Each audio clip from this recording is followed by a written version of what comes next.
How to play YouTube in background. Hey everyone, welcome back to our channel.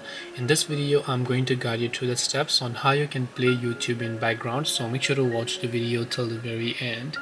Now in order to basically play YouTube in background, you can't do this if you don't have YouTube Premium. So first of all, open up YouTube and then just make sure that you have got premium. So if I just come to my profile tab here, you can currently see that I have got premium. So if I want to play anything in background after you have premium, come to your profile page, tap the gear icon, then just go to general, then just turn on picture in picture mode.